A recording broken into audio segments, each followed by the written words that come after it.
나는 수진, 34. 충청북도 제천에서 남편 준호와 함께 조용한 삶을 살고 있다. 결혼한 지 벌써 7년이 지났다. 아이는 없다. 병원도 여러 번 가보고 서울까지 올라가서 상담도 받아봤지만 결과는 없었다. 처음엔 많이 울었지만 어느 순간부터는 그저 침묵하게 됐다. 준호는 성실하고 조용한 남자다. 퇴근하면 항상 제 시간에 들어오고 주말엔 혼자 밭일도 도맡아 하는 그런 사람. 그의 곁은 늘 안전하지만 안전함이란 때론 감옥 같았다. 난 내 안에 무언가가 죽어가고 있다는 걸 느끼고 있었다. 예전처럼 웃을 줄도 설렘도 잊어버린 나 자신이 낯설었다. 어느 날 저녁, 준호가 평소보다 늦게 집에 돌아왔다. 나는 거실에서 야른 잠옷 차림으로 뜨거운 유자차를 마시고 있었고 낡은 텔레비전에서는 소리만 흘러나오고 있었다. 수진아, 이번 주말에 회사 이사님 부부가 초대했어. 충남 공주 근처인데 별장처럼 꾸민 전원주택에서 지낸대. 부인이 넉살 좋고 손재주가 좋대. 분위기 괜찮을 것 같아서 같이 갈래? 나는 창밖을 바라보다가 고개를 끄덕였다. 그땐 몰랐다. 그 주말이 내 인생의 균형을 흔들 것이라는 걸. 가을비이 짙어진 산을 지나 우리는 공주 외곽의 작은 마을로 향했다. 도착한 집은 2층짜리 전통 한옥을 리모델링한 듯한 분위기였다. 담쟁이 넝쿨이 벽을 덮고 있었고 마당 한켠에는 작은 연못이 있었다. 문을 연 사람은 이사님, 태석 씨였다. 단정한 옷차림과 은은한 백발이 인상적이었다. 그리고 그 옆에 선 여자는 그의 아내, 혜진이었다. 긴 소매의 베이지 톤 치마 저고리에 머리를 단정히 묶은 혜진은 단번에 시선을 끌었다. 그녀는 나를 보며 부드럽게 웃었다. 어서 와요. 수진 씨, 이렇게 만나서 반가워요. 그녀는 나의 손을 꼭 잡고 따뜻한 눈빛을 주었다. 그 순간 내 안에 무언가 작은 울림이 시작되었다. 집안은 너무나 따뜻하고 아늑했다. 천연향이 가득했고 나무 벽에는 직접 짠 듯한 테피스트리와 오래된 액자들이 걸려 있었다. 저녁 식사는 단호박죽과 들깨탕, 그리고 직접 담근 오미자주가 곁들여졌다. 혜진은 내 옆에 앉아 식사 내내 부드럽게 이야기를 이끌었다. 그녀의 손이 가끔 내 손등이나 팔에 스쳤지만 그건 결코 불편하지 않았다. 오히려 이상하게 따뜻했다. 식사 후 혜진이 말했다. 수진 씨, 혹시 제 작업실 구경하실래요? 제가 직접 옷을 디자인하고 만들거든요. 특별한 옷도 준비해뒀어요. 나는 약간 긴장했지만 호기심이 앞섰다. 우리는 2층으로 올라갔다. 작업실은 고요했고 천이 가득한 선반과 고풍스러운 전신 거울, 그리고 수십 켤레의 전통과 현대가 섞인 구두가 정돈되어 있었다. 이 옷, 수진 씨에게 잘 어울릴 것 같아서 준비했어요. 혜진은 짙은 청록색 한복 원피스를 꺼냈다. 현대식으로 재해석된 디자인이었다. 반투명한 소매의 고운 자수, 허리를 잘록하게 잡아주는 선, 나는 얼떨결에 고개를 끄덕였다. 그녀는 뒷지퍼를 천천히 올리며 내 허리를 감쌌다. 그녀의 손끝이 내 등에 머무는 시간이 조금 길었다.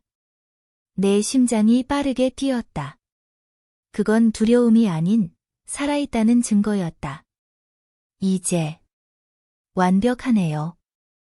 혜진은 내 무릎에 앉아있던 반짝이는 진주 장식의 발찌를 꺼내 내 발목에 살짝 채웠다.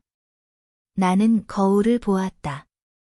거기엔 내가 아닌 또 다른 여자가 서 있었다. 정적을 깨며 아래층에서 준호의 목소리가 들려왔다. 다 끝났어? 혜진이 미소 지으며 말했다. 이제 시작이에요. 공주에서 돌아온 그날 밤, 집은 더 이상 내 집처럼 느껴지지 않았다. 익숙했던 잠옷조차 꺼내기 싫었다. 거실에 앉아 유자차를 마시던 나는 혜진의 손길과 향기를 떠올리고 있었다. 침묵 속에서 준호는 내 눈치를 보며 말했다. 그 집. 분위기 이상하진 않았어? 나는 고개를 저었다. 아니, 이상한 건 그 집이 아니라 나 자신이었다. 며칠 후, 아침 햇살이 퍼지던 부엌에서 핸드폰이 진동했다. 혜진이었다. 수진 씨, 알마티에서 특별한 원단을 받았어요. 다시 놀러 오실래요? 나는 멍하니 그 문자를 바라보다가 준호에게 보여줬다. 그는 조용히 말했다. 가자. 이번엔 말이 없었다. 차 안에서 우리는 서로의 손을 잡고만 있었다. 가을이 깊어졌고 나무는 앙상해졌으며 하늘은 낯빛이었다. 그러나 내 속은 점점 더 뜨거워지고 있었다. 다시 도착한 집은 처음과는 다른 분위기였다. 문을 연 사람은 태석 씨였다.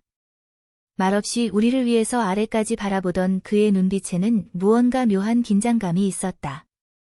그리고 혜진. 오늘의 혜진은 이전과는 전혀 달랐다.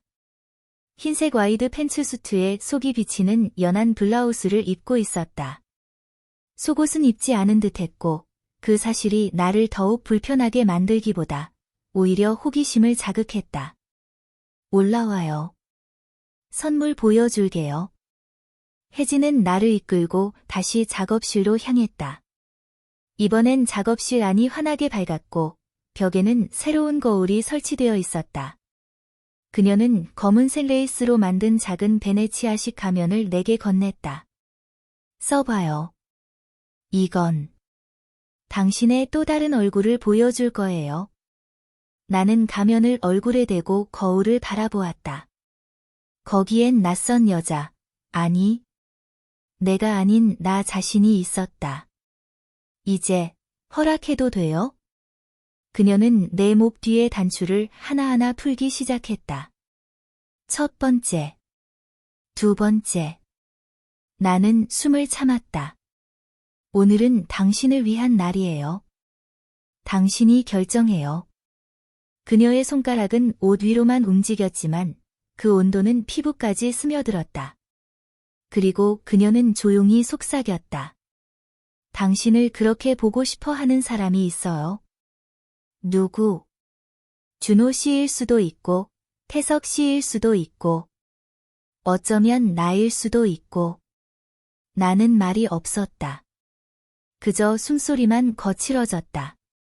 결정은 당신이 해요. 그녀는 나에게 얇은 시폰 소재의 반투명 가운을 걸쳐주었다. 속살이 다 드러나진 않았지만 충분히 상상할 수 있게 만드는 옷, 그리고 그 상태로 나는 아래층으로 내려갔다. 준호의 눈빛이 바뀌었다. 놀람, 욕망, 혼란. 모든 것이 섞여 있었다. 수진아. 괜찮아? 나는 고개를 끄덕였다. 가운 안에서 심장이 두근거렸다. 나는 지금 누군가의 아내가 아닌 나 자신이었다. 태석 씨가 와인을 따라주며 조용히 말했다. 오늘은 우리 부부가 주도하지 않아요. 오늘은 두 분이 스스로 선택해야 해요.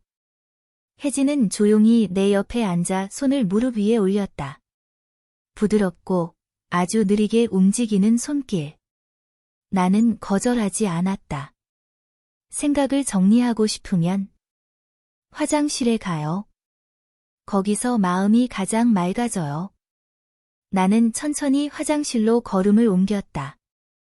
안은 라벤더 향기로 가득했고 조명이 부드럽게 나를 감쌌다. 거울 속 나는 완전히 달라져 있었다. 그녀가 뒤따라 들어왔다. 가볍게 내 목덜미에 입술이 닿았다. 수진 씨. 이건 사랑이 아니에요. 그저 당신이 누구인지 찾는 과정일 뿐. 나는 숨을 들이켰다. 떨리고 있었지만 피하지 않았다. 오늘 당신은 선택할 수 있어요. 누구와 함께 있고 싶은지. 며칠이 지났다. 우리는 다시 제천의 조용한 집으로 돌아왔지만 집은 더 이상 같은 공간이 아니었다. 준호는 말이 줄었고 나는 자주 멍하니 창밖만 바라보았다. 저녁이면 혜진의 눈빛이 떠올랐다. 손끝이, 그 투명한 가운의 촉감이 준호의 흔들리는 눈동자와 함께 떠올랐다. 어느 밤 핸드폰에 메시지가 도착했다. 수진 씨, 이제 5번째 방을 열 시간이 됐어요. 준비됐나요? 이름 없는 발신자였다.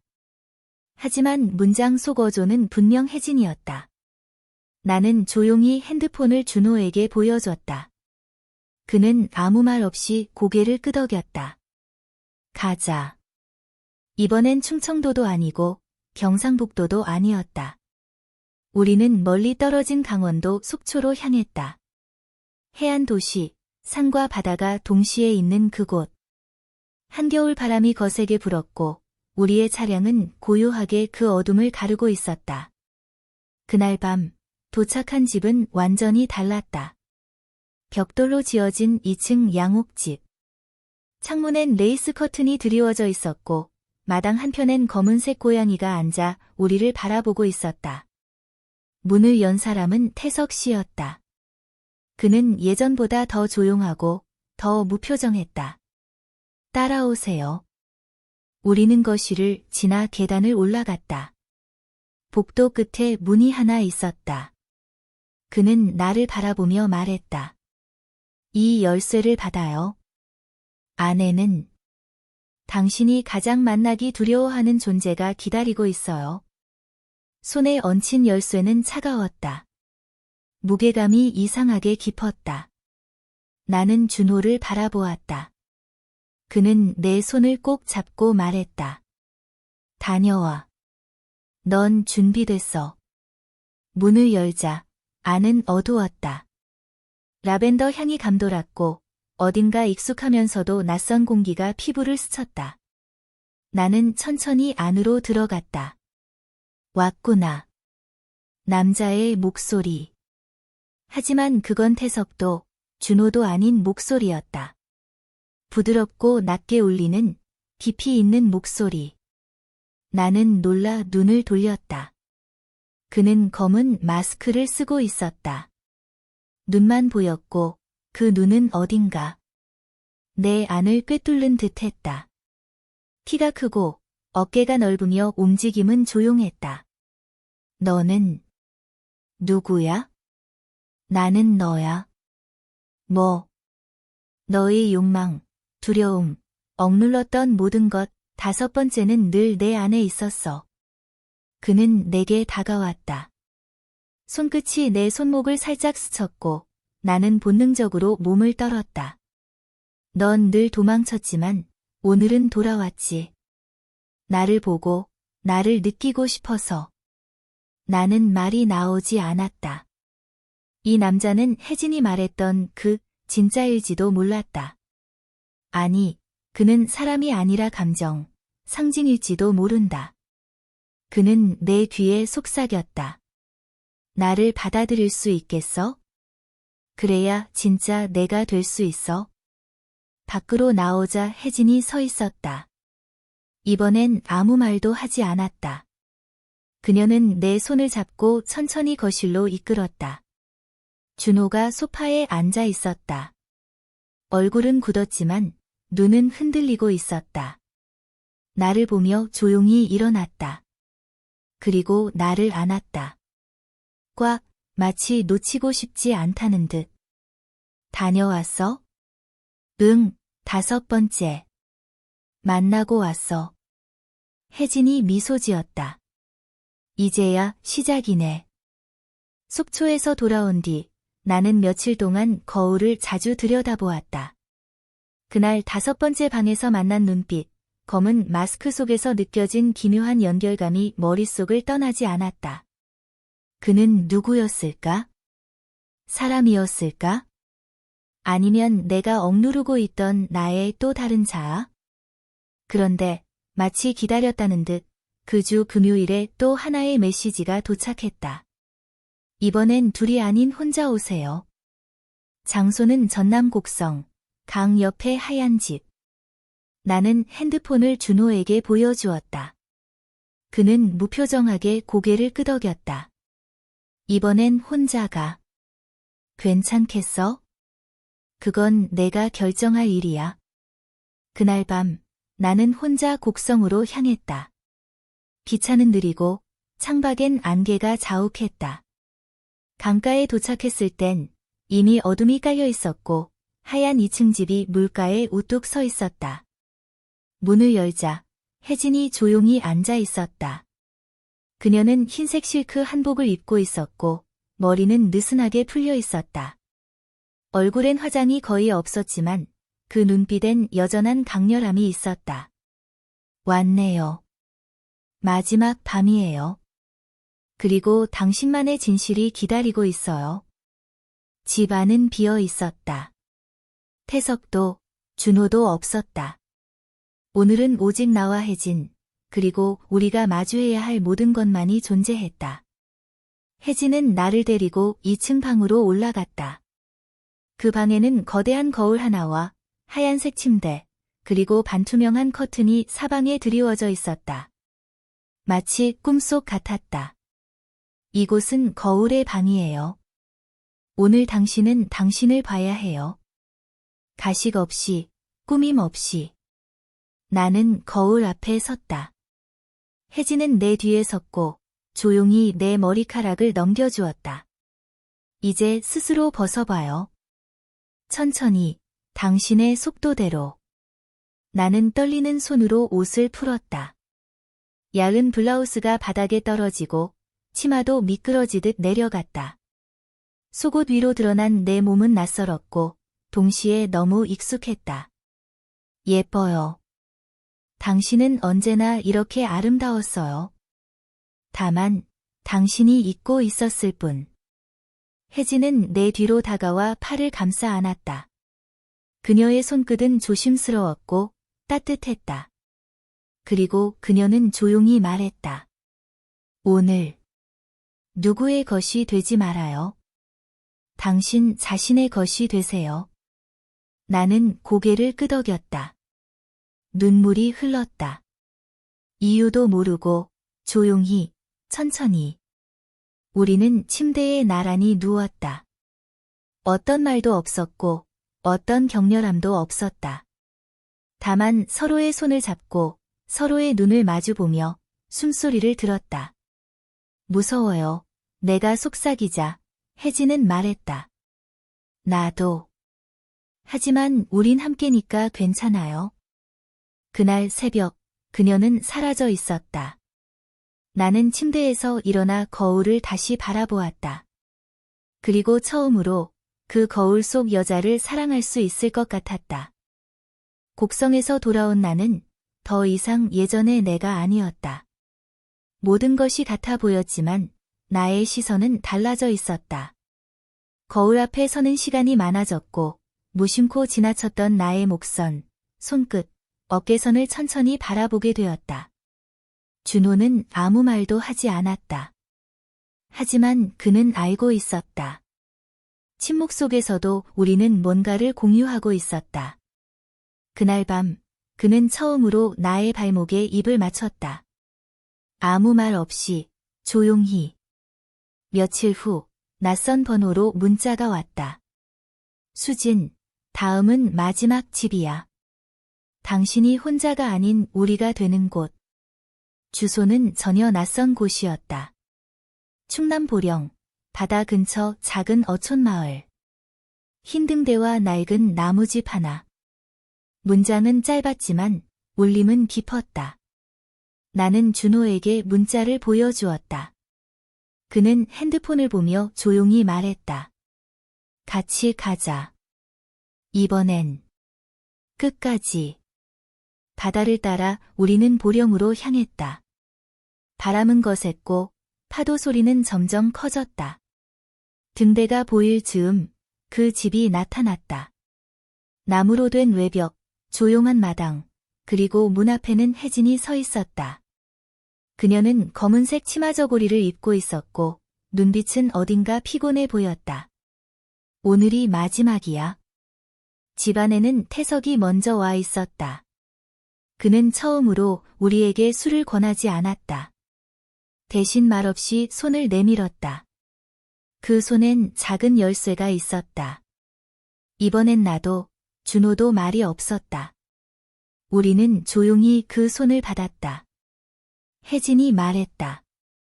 마지막 문은 함께 열어야 해요. 우리는 집의 가장 깊은 방으로 향했다. 문은 두꺼운 나무로 되어 있었고 안에서는 아무 소리도 들리지 않았다. 열쇠를 넣는 순간 공기가 바뀌었다. 무언가 기다리고 있었다. 방 안은 어두웠다.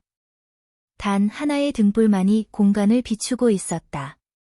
그리고 그 불빛 아래 5번째 그림자가 서 있었다. 그는 마스크를 벗고 있었다. 그리고 그 얼굴은 누구도 아닌 준호였다. 나는 숨이 멎을 뻔했다. 그날부터 알고 있었어. 그가 말했다. 너에게 부족했단 걸. 하지만 그 그림자 속에 나도 있었어. 나도 원했어. 너를 다시. 진짜로. 나는 눈물이 났다. 무섭고 아름다웠다. 혜진이 천천히 내 뒤에 섰다. 그녀는 조용히 내 허리에 손을 얹었다. 이제 당신은 두려움이 아니라 선택으로 움직이는 사람이에요. 나는 고개를 끄덕였다. 준호는 앞으로 다가왔다. 그의 손이 내 손등에 닿았다. 그 손은 예전과 같았지만 동시에 완전히 달랐다. 우리 이제 어떻게 되는 걸까? 혜진은 마지막으로 미소 지었다. 이건 끝이 아니라 시작이에요. 다음 문은 당신이 만들 차례예요. 우리는 집을 떠나면서 뒤도 돌아보지 않았다. 하지만 내 마음엔 등대의 불빛이 계속 비추고 있었다. 마지막으로 핸드폰을 확인하자 메시지 하나가 와 있었다. 오는 끝이 아니야. 6이 기다려. 그리고 아무런 이름도 없이 화면은 꺼졌다.